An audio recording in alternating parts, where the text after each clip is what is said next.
Have you ever asked yourself, how can I feel magical whimsy like I'm on drugs without taking drugs while also listening to a pop country musical sung by life-size Muppet Bears? If you haven't asked yourself that question, then I pity you and your lack of imagination. But if you have asked yourself that question and have yet to experience the 88-minute furry fantasia that I am about to discuss, then do yourself a favor.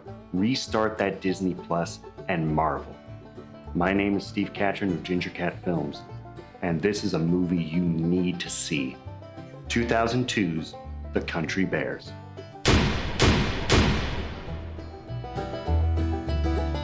This is actually the third movie based off a Disney attraction, following 1997's The Tower of Terror with Steve Guttenberg and Brian De Palma's A Mission to Mars. The fourth movie based off a Disney attraction? Pirates of the Caribbean. One could argue that without the success of this movie, directed by the same guy who directed Pete Davidson's Dog Man, the Johnny Depp's Jack Sparrow would not exist. One could argue, one would lose. This movie flopped in every metric imaginable aside from the amount of therapy sessions induced. Despite being fast-tracked by Buena Vista Pictures due to a meager budget of $35 million, only made $16 million back from a worldwide gross. Where did the majority of this budget go? Two possible answers. Jim Henson's Creature Shop took a generous portion of the cash, coming up with life-size animatronic humanoid bear puppets, 9 in total. You have Barry the lead bear, the 4 band members, a band member's ex-girlfriend, 2 guys who work for the band, and for some reason, they created an entire bear puppet that works at the car wash for this one shot. That's it. There's no other bears, and he's only in that one moment.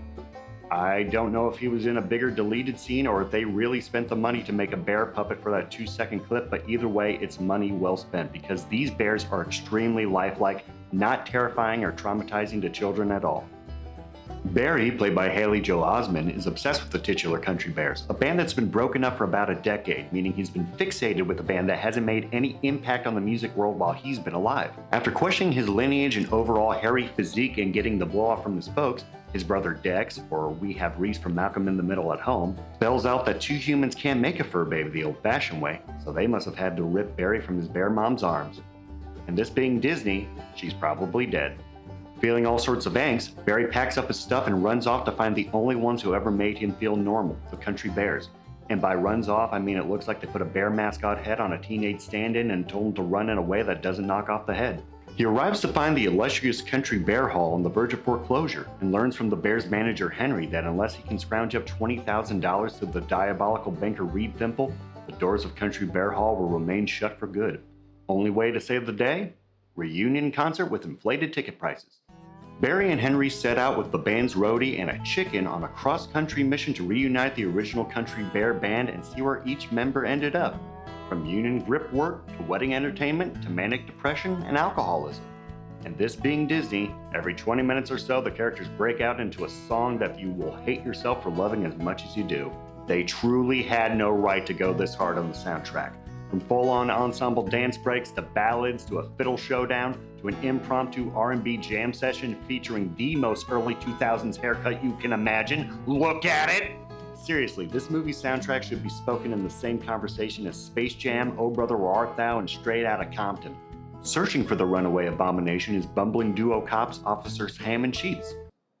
Yep, Ham and Sheets, who after a small miscommunication with Big Al, essentially the embodiment of America, turned this into a straight-up kidnapping investigation with breaking TV news coverage and police pursuits. Cheech is played by notorious That Guy actor Diedrich Bader, wearing a gorgeous fake mustache and level 3 Peyton Manning forehead, while Ham is played by Daryl Mitchell, who was tragically paralyzed in an auto accident during the movie's post-production. This is actually the last movie in which the actor was able-bodied, every other role on TV and film confined to a wheelchair. And look, there is nothing funny about the fact that this man's last moments of him being able to use his legs on film is him chasing after giant bear puppets through a car wash. Nope, nothing funny. The entire cast is a laundry list of oh that guy actors, from MC Gainey, Stephen Tobolowsky, Brad Garrett, James Gannon, Diedrich Bader again because it's the early 2000s and why the hell not. This is such a direct pitch to my generation's sensibilities. 2 of the bears are voiced by Bill Dauterive and Dale Gribble. Then you have the cameos, which is where it seems the rest of that $30 million plus went. Queen Latifah running an apparent alcoholic honey honky-tonk with the Stray Cats as their house band. You got Elton John as a helpful gardening version of himself. Bonnie Raitt, Don Henley, and John Hyatt pop in to remind the parents and grandparents in the audience, oh, that's where you've heard the bear singing voices before.